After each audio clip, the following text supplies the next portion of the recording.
ഏറ്റവും പ്രിയപ്പെട്ട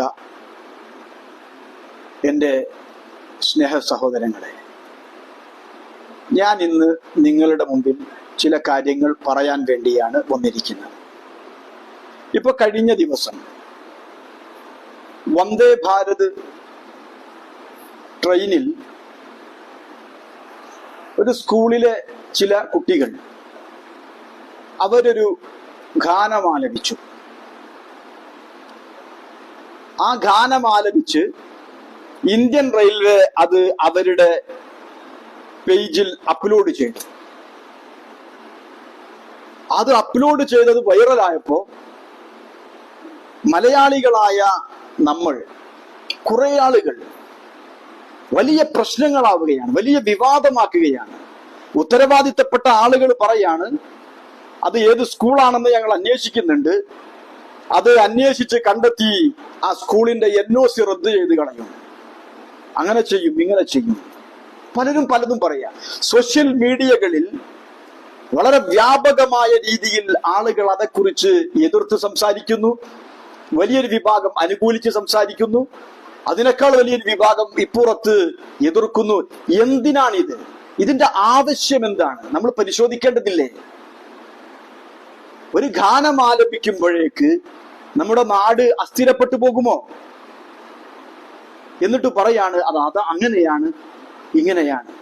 ഈ പറയുന്ന ഗാനം ഞാൻ പരിചയപ്പെട്ടത്, ഞാനത് പഠിച്ചത് കഴിഞ്ഞ ദിവസം ഈ വന്ദേ ഭാരത് എക്സ്പ്രസിൽ, വന്ദേ ഭാരത് ഈ ട്രെയിനിൽ കുട്ടികൾ പാടിയപ്പോഴല്ല. ഞാൻ LP സ്കൂളിൽ പഠിക്കുമ്പോ, 3ാം ക്ലാസ്സിൽ പഠിക്കുമ്പോ മലപ്പുറം ജില്ലയിലെ എടവണ്ണ ഒതായി വെസ്റ്റ് ചാത്തല്ലൂരിലെ AMLP സ്കൂളാണ് ഞാൻ പഠിക്കുമ്പോ. ഇപ്പൊ CVNM ALP സ്കൂൾ എന്നാണ് അതിന്റെ പേര്. ആ സ്കൂളിൽ ഞാൻ പ്രൈമറി ഈ 3ാം ക്ലാസ്സിൽ പഠിക്കുന്ന സമയത്ത് ഈ സബ് ജില്ലാ കലോത്സവത്തിന് വേണ്ടി ഞങ്ങളുടെ അധ്യാപികമാർ അവര് പഠിപ്പിച്ച ദേശീയ ഈ ദേശഭക്തി ഗാനമായിട്ട് പഠിപ്പിച്ച ഒരു പാട്ടാണത്. അതിലെന്താണ് ഇത്ര പ്രശ്നമായിട്ടുള്ളത്? അതിലാർക്കാണ്, ആരുടെ, എന്തിനെയാണ് അത് വ്രണപ്പെടുത്തുന്നത്? എനിക്ക് മനസ്സിലായിട്ടില്ല. നമ്മൾ ഇങ്ങനെ നിസാരമായ കാര്യങ്ങൾ പറഞ്ഞു പരസ്പരം അകന്നൊഴിഞ്ഞു പോകേണ്ടവരല്ല. എന്തോ ഒരു സാഹചര്യമാണിത്. ഈ പറയുന്ന ആളുകളുടെയൊക്കെ അവരുടെയൊക്കെ വിശ്വാസത്തെ, അവരുടെയൊക്കെ എന്തൊക്കെയോ വ്രണപ്പെടുത്തിയ സംഗതി എന്താണെന്നറിയോ? ഇത്രയേ ഉള്ളൂ. അത് എന്ത്? പരമപവിത്രമതാമീ മണ്ണിൽ ഭാരതാംബയെ പൂജിക്കാൻ പുണ്യവാഹിനി സേചനമേൽക്കും പൂങ്കാവനങ്ങളുണ്ടിവിടെ, പൂങ്കാവനങ്ങളുണ്ടിവിടെ. ഇലയും ഇതളും പൂവും മൊട്ടും ഇറുത്തെടുത്തർപ്പിച്ചിടാൻ തലകുമ്പിട്ട് തരും പൂങ്കൊമ്പുകൾ തഴച്ചു വളരുന്നുണ്ടിവിടെ. അടിമുടി സേവന വാസന വിതറി അമ്മയ്ക്കർപ്പിച്ചിടാനായി പല നിറമെങ്കിലും ഒറ്റ മനസ്സായി വിടർന്നിടുന്നു മുകുളങ്ങൾ, വിടർന്നിടുന്നു മുകുളങ്ങൾ. പരമപവിത്രമതാമീ മണ്ണിൽ ഭാരതാംബയെ പൂജിക്കാൻ പുണ്യവാഹിനി സേചനമേൽക്കും പൂങ്കാവനങ്ങളുണ്ടിവിടെ, പൂങ്കാവനങ്ങളുണ്ടിവിടെ. ഇതിലെന്താ പ്രയാസം ഉണ്ടാക്കിയത്? അല്ലെ? ഹിന്ദു മുസ്ലിം ക്രൈസ്തവന്മാർ സിഖ് ജൈന ബൗദ്ധരെല്ലാം ഇന്ത്യ എന്നോരമ്മയുടെ സുന്ദരരാം പൊന്നുമക്കൾ കലഹമെന്തിന്. ആ പാട്ട് നമ്മളെ ഇവിടെ മാപ്പിള കവികൾ വരെ പാടുന്നതാണ്. അപ്പൊ ഇതൊക്കെ ഒരു ആശയമാണ്, ഇതൊക്കെ ഒരേ ആശയമാണ്. അത് RSSന്റെ ഗണഗീതം. ഈ ഗണഗീതം എന്ന് പറഞ്ഞാൽ എന്താ ഗണഗീതം എന്ന് പറഞ്ഞാൽ? ഗണഗീതം എന്ന് പറഞ്ഞാൽ സംഘഗാനം, അത്രേ ഉള്ളൂ. മനസ്സിലായോ? അപ്പോ ഇത് ഒരു പാട്ട് കേൾക്കുമ്പോ അത് നമുക്ക് പറ്റൂല എന്ന് പറഞ്ഞ് കലാപമുണ്ടാക്കാൻ, വിവാദമുണ്ടാക്കാൻ ശ്രമിക്കരുത്. എന്റെ പ്രിയപ്പെട്ടവരെ, ഈ ഗണഗീതം, ഈ സംഘഗാനം നമ്മുടെ, ഞാൻ പേരും സ്ഥലവും ജില്ലയൊന്നും പറയുന്നില്ല, ഒരു സ്ഥലത്ത് ഒരു സ്കൂളിൽ കുറച്ച് കുട്ടികൾ, മുസ്ലിം പെൺകുട്ടികൾ പാടിയപ്പോ ചില രാഷ്ട്രീയ പാർട്ടിക്കാർ, ചില പ്രത്യേകമായ കാഴ്ചപ്പാട് വെച്ചു പുലർത്തുന്ന രാഷ്ട്രീയക്കാര് അവരാ സ്കൂളിലേക്ക് പ്രതിഷേധ ധർണ സംഘടിപ്പിക്കുന്നു, അവര് ഘെരാവോ ചെയ്യുന്നു, സ്കൂൾ അടച്ചിടണമെന്ന് പറയുന്നു. എന്താ ഇതിന്റെയൊക്കെ ആവശ്യം? എന്താ ഇതിന്റെയൊക്കെ ആവശ്യം നമ്മൾ പരിശോധിക്കണ്ടേ? എന്റെ പ്രിയപ്പെട്ടവരെ, നമ്മൾ മലയാളികള് ഈ പറയുന്ന കാര്യങ്ങളൊക്കെ സ്നേഹത്തോടെ ഉൾക്കൊള്ളേണ്ടവരും മനസ്സിലാക്കേണ്ടവരുമല്ലേ? നമ്മുടെ സ്കൂളുകളിൽ, എനിക്ക് പരിചയമുള്ള സ്കൂളുകളിൽ ഹിന്ദു, മുസ്ലിം, ക്രിസ്ത്യൻ എല്ലാ മതവിഭാഗത്തിലും പെട്ട വിദ്യാർത്ഥിനികളും അധ്യാപകന്മാരും പഠിക്കുന്ന സ്കൂളുകളിൽ, അവിടുത്തെ ചില സ്കൂളുകളെ ഈ പ്രഭാതത്തിലുള്ള ആ പ്രാർത്ഥന എന്താണ്? ഞാനൊന്ന് പറഞ്ഞുതരാം. എനിക്ക് പാട്ടതൊക്കെ അറിയൂല, എന്നാലും പറയാം.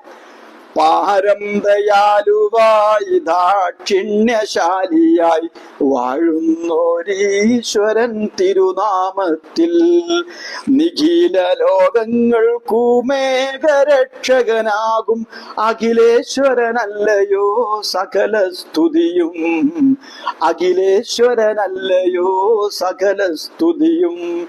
പരമകാരുണ്യവാൻ കരുണാനിധിയെ വിധി പറയും ദിവസത്തിനേകാധിപനെ നിയതമാരാധിപ്പൂ ഞങ്ങളങ്ങയെ മാത്രം സതതം സഹായമർത്തിപ്പതും തിരുമുമ്പിൽ. നയിക്കേണം ഞങ്ങളെ നേരായ മാർഗത്തിൽ, നിന്നനുഗ്രഹപാത്രമായോർ തൻ മാർഗത്തിൽ. അങ്ങയാൽ കോപിക്കപ്പെട്ടോരുടെ വഴിയല്ല, സന്മാർഗഭ്രഷ്ടർ തൻ വഴിയിലുമല്ല. എത്ര മനോഹരമായ ഒരു ഗാനമാണ് അത്! വിശുദ്ധ ഖുർആനിലെ 1-ാമത്തെ അധ്യായം സൂറത്തുൽ ഫാത്തിഹയുടെ മലയാള ആവിഷ്കാരമാണ്. അത് അറബിയിൽ നിന്ന് മലയാളത്തിലേക്ക് കൊണ്ടുവന്നതും കോന്നിയൂർ രാഘവൻ നായർ എന്ന് പറയുന്ന ഒരു അമുസ്ലിമായ മനുഷ്യനാണ്. ഇതൊക്കെ ഉൾക്കൊള്ളുവാനും അറിയുവാനും മനസ്സിലാക്കുവാനും അംഗീകരിക്കുവാനും ആചരിക്കുവാനും പാലിക്കുവാനും പുലർത്തുവാനും തുടരുവാനും ഉള്ള വിശാലമായ കാഴ്ചപ്പാട് ഉണ്ടാവേണ്ടുന്ന ഒരു സമൂഹമാണ് നമ്മൾ. മനസ്സിലായോ? അപ്പോ ഏതെങ്കിലും ഒരു സംഗതി കാണുമ്പോ അത് പറ്റില്ല, അത് പറ്റില്ല, ഇത് പറ്റും. നമ്മളെ നാട്ടിലൊരു പൊതുവെ ഒരു പ്രയോഗം ഉണ്ടല്ലോ, എന്ത്? നമ്മളിട്ട ബർമുട മറ്റുള്ളവരിട്ടാല് ട്രൗസർ എന്ന് പറയണം. അത് വേണ്ട. എല്ലാവരും ആ ഒരു നല്ല രീതിയിൽ കാര്യങ്ങൾ മനസ്സിലാക്കട്ടെ, ഉൾക്കൊള്ളാൻ സാധിക്കട്ടെ. ഇതിനിടയ്ക്ക് വംശീയതയും വർഗീയതയൊക്കെ കുത്തിച്ചെലുത്തി കൊണ്ടുവരേണ്ടെന്ന് എന്താവശ്യമുള്ളത്? ഇപ്പൊ ഞാൻ ഇത് പറയുമ്പോ എന്നെ കുറിച്ച് പറയുന്ന വർഗീയവാദിയാണ്, അവൻ അങ്ങനത്തോനായി പോയി ഇങ്ങനത്തോനായി പോയി. അല്ലടോ, അന്യായം ആര് പറഞ്ഞാലും അതിനെ ന്യായീകരിക്കാൻ പറ്റൂല. വർഗീയത എന്ന് പറഞ്ഞാൽ അതിന് പരിശുദ്ധ പ്രവാചകൻ ഒരു ഡെഫിനിഷൻ പറഞ്ഞിട്ടുണ്ട്. പ്രവാചകന്റെ അടുത്ത് വന്നിട്ട് പ്രവാചകന്റെ അനുചരനായ വാസിലത്ത് ഇബ്നുൽ അസ്കഇ എന്ന് പറയുന്ന പ്രവാചക അനുചരൻ ചോദിച്ചു, യാ റസൂലല്ലാഹ് വമൽ അസബിയ്യ, എന്താ പ്രവാചകരെ വർഗീയത? തിരുമേനി അതിൽ എന്താ പറഞ്ഞതെന്നറിയോ? തിരുമേനി സ്വല്ലല്ലാഹു അലൈഹി വസല്ലം അതിന് മറുപടി പറഞ്ഞു, അൻ തുഈന ഖൗമക അലൽ ളുൽമ, അന്യായത്തിൽ സ്വന്തം ജനങ്ങളെ ന്യായീകരിക്കലാണ് വർഗീയത. മനസ്സിലായോ? അന്യായം ആര് ചെയ്താലും അത് അന്യായാണെന്ന് പറയണം. നമ്മളാളല്ലേ, അതിന്റെ ഉത്സാഹന കിട്ടൂല. എന്നിട്ട് വെറുതെ പരസ്പരം അകന്നൊഴിഞ്ഞ് കമ്പാർട്ട്മെന്റുകളാകാൻ മത്സരിക്കുക. എന്തൊരു കഷ്ടമാണിത്! എന്നാൽ ഇതേ ട്രെയിനിൽ കുട്ടികൾ പാടാ എന്ത്? കുതന്ത്ര തന്ത്ര മന്ത്രമൊന്നും അറിയില്ലടാ, കുടിച്ച കള്ളമൊന്നും പറയില്ലടാ, കണ്ടാമൃഗത്തിന്റെ തോലടാ, ഒലക്കന്റെ മൂടടാ എന്ന് പറഞ്ഞാലോ അത് വലിയ അവാർഡിനർഹമാകുന്ന വലിയ കാവ്യശില്പമായി, വലിയ ഗാനകോകിലമായി ആരാധിക്കപ്പെടുന്ന, അവരോധിക്കപ്പെടുന്ന ഒരു വല്ലാത്ത സാഹചര്യം. അതിനിടയിൽ നിങ്ങൾ മനസ്സിലാക്കാനാണ് ഞാൻ ഈ കാര്യം പറയുന്നത്. ഈ ഗാനം കൊണ്ടോ ഈ കവിത കൊണ്ടോ കുട്ടികൾ അത് പാടിയത് കൊണ്ടോ ഒന്നും ഇവിടെ സംഭവിക്കില്ല. അതിന്റെയൊക്കെ പേരിൽ മുതിർന്ന ആളുകൾ വലിയ പ്രശ്നങ്ങൾ ഉണ്ടാക്കി പരസ്പരം, ഞാൻ പിന്നെ ആവർത്തിച്ച് പറയല്ലേ, എന്താണ്, എവിടേക്കാണ് ഈ പോകുന്നത്?